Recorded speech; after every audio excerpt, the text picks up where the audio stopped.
Hello friends, this is Pankaj and welcome to this new video. आज हम बात करेंगे ऑप्शन बाइंग में सही स्ट्राइक प्राइस का सिलेक्शन कैसे करें, क्योंकि ये फैक्टर उतना ही जरूरी है जितना जरूरी है हमारा direction prediction.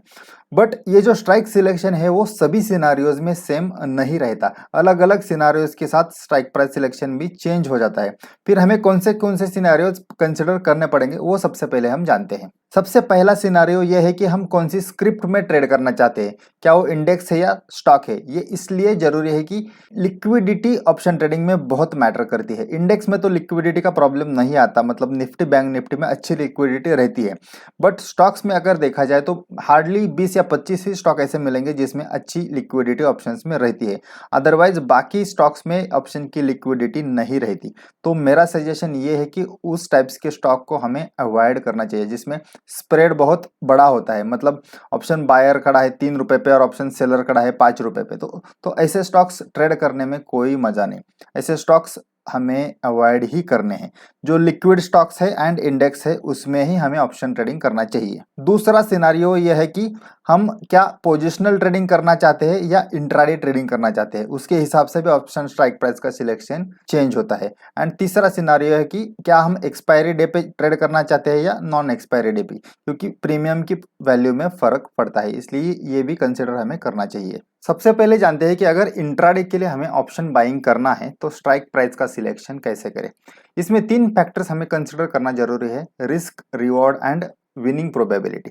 Risk and reward में जो इंपॉर्टेंट फैक्टर है वो है ऑप्शंस का डेल्टा। डेल्टा मतलब अगर स्पॉट प्राइस में 1 रुपीज का चेंज हो तो ऑप्शन प्राइस में कितना चेंज होगा। एट द मनी ऑप्शंस का डेल्टा हमेशा 0.5 रहता है। ओटीएम में अगर हम जाएंगे तो वो कम कम होता है और इन द मनी साइड में वो बढ़ता है।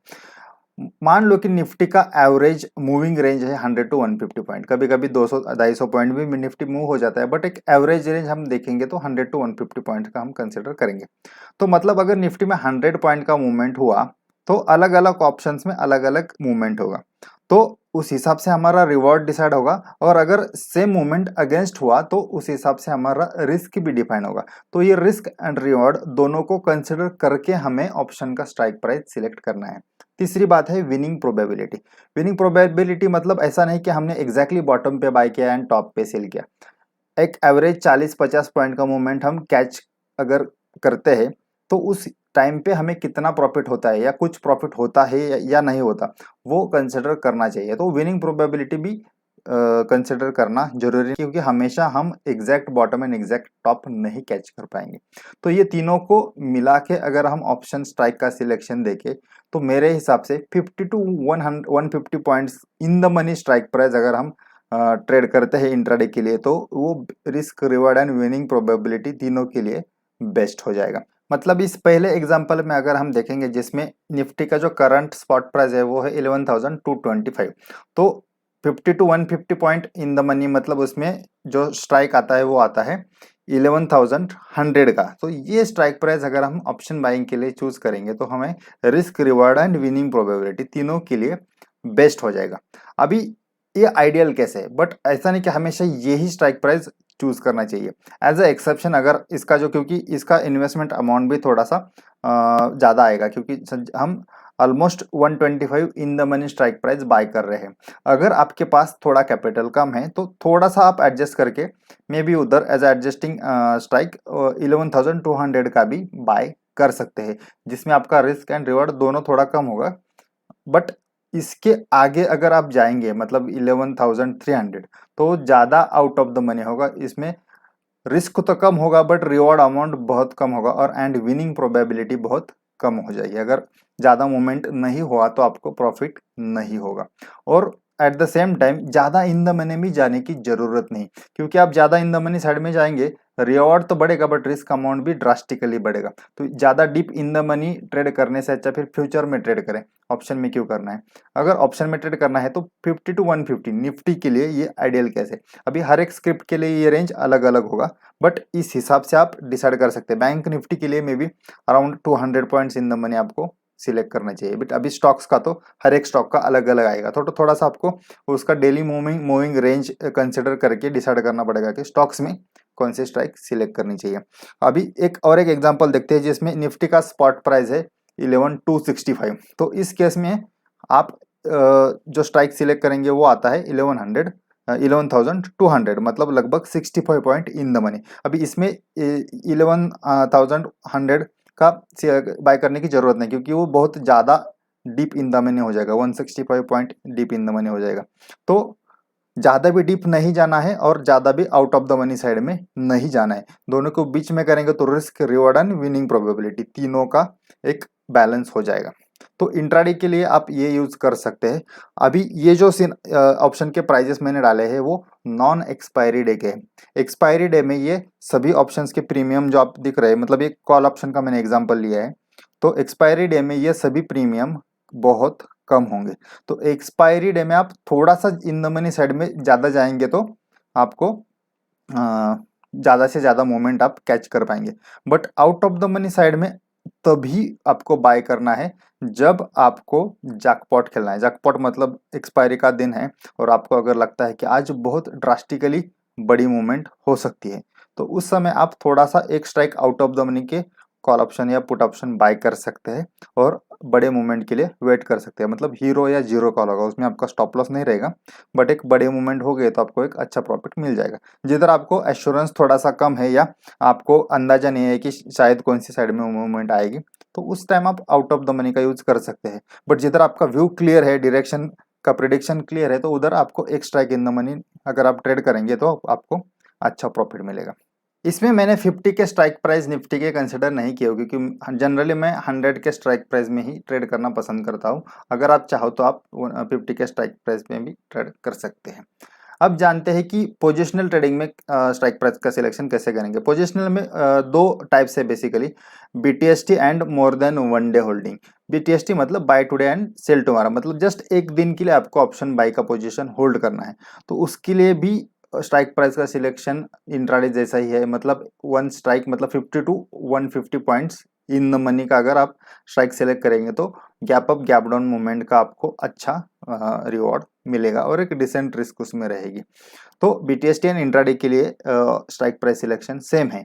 अगर आपका व्यू एक दिन से ज़्यादा है, मतलब 2 दिन 3 दिन के लिए अगर आप बाइंग का पोजीशन होल्ड करना चाहते हैं, तो ऑब्वियस है कि आप 50 पॉइंट 70 पॉइंट का मूवमेंट तो एक्सपेक्ट नहीं करेंगे, एक बड़ा मूवमेंट एक्सपेक्ट करेंगे लाइक 200 पॉइंट 300 पॉइंट। तो उसमें आप थोड़ा सा आगे की साइड में स्ट्राइक को शिफ्ट कर सकते हैं। मतलब अगर निफ्टी का स्पॉट प्राइस इसमें है 11,225, तो just one strike in the money 11,200 का कॉल ऑप्शन बाय कर सकते हैं। या अगर दूसरे केस में देखा जाए तो स्पॉट प्राइस है 11,265, तो उसमें आप just out of the money का भी बाय कर सकते हैं, जिसमें आपका रिस्क अमाउंट रिड्यूस होगा एंड रिवॉर्ड आपको मिलना ही है, क्योंकि आप बड़े मूवमेंट एक्सपेक्ट कर रहे हैं। तो आपकी डायरेक्शन में अगर मूवमेंट हो गया तो रिवॉर्ड तो आपको बड़ा मिलना ही है, अगर अगेंस्ट गया तो रिस्क अमाउंट भी कम हो जाएगा। तो पोजिशनल के लिए थोड़ा सा आप आउट ऑफ द मनी या जस्ट इन द मनी का स्ट्राइक प्राइस सिलेक्ट कर सकते हैं।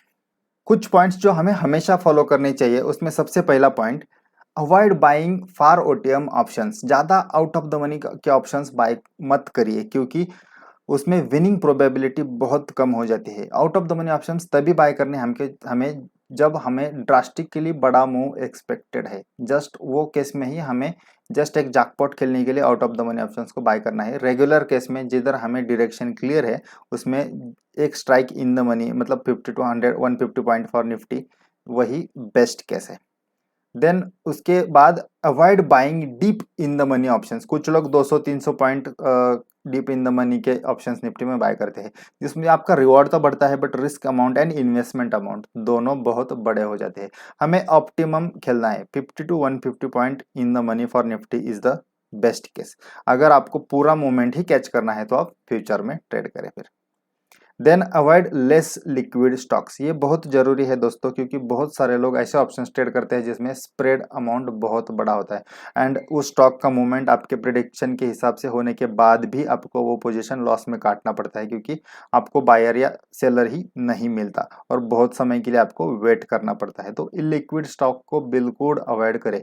इंडेक्स या जो भी 20-25 लिक्विड स्टॉक्स है उसमें ही ऑप्शंस में ट्रेड करें। देन उसके बाद don't hold option buy position for long time. 3 दिन या 2 दिन इज द बेस्ट वे। उसके आगे अगर मूवमेंट नहीं हुआ तो पोजीशन को काट दे एंड वेट करे मूवमेंट स्टार्ट होने का। उससे ज़्यादा ऑप्शन बाई का पोजीशन होल्ड ना करें, क्योंकि टाइम डिके आपके अगेंस्ट काम कर रहा होता है। तो आपका टाइम डिके के हिसाब से फिर ऑप्शन का प्रीमियम कम हो जाते हैं, लॉस अमाउंट बढ़ता है। सो ज़्यादा होल्ड ना करें, प्रिफरेबली इंट्राडे या वन डे होल्डिंग मतलब BTST is the best way. अगर आपको कुछ न्यूज़ है या बाकी कुछ रीजन की वजह से आपको अगर मूवमेंट में आप कॉन्फिडेंट है तो 2 दिन या 3 दिन तक ठीक है, उसके आगे होल्ड नहीं करना चाहिए। Don't expect jackpot move every time. Jackpot के चक्कर में बहुत सारे लोग हमेशा out of the money options buy करके बैठते हैं और लॉस करते हैं। 10 में से एक बार मूवमेंट होता है, 9 बार लॉस करते हैं और बड़ा अमाउंट आप खो देते हैं। हमेशा जैकपॉट मूव नहीं होता, हुआ तो भी हम कैच नहीं कर पाते। एक्सेप्शनल डे एक्सपायरी या कुछ न्यूज़ है, अगर आपको लगता है कि बड़ा मूवमेंट आने वाला है या आ सकता है तो कभी कभी आप वो ऐसा जैकपॉट खेल सकते हैं, बट हमेशा ऐसा मत करिए। जब आपका डायरेक्शन क्लियर हो तो just in the money strike में ही ट्रेड करें। आज के लिए इतना ही। वीडियो अगर आपको अच्छा लगा हो तो वीडियो को लाइक करें, दोस्तों के साथ शेयर करें एंड चैनल पे अगर आप नए हैं तो चैनल को सब्सक्राइब करें। Thank you and stay tune for the new video.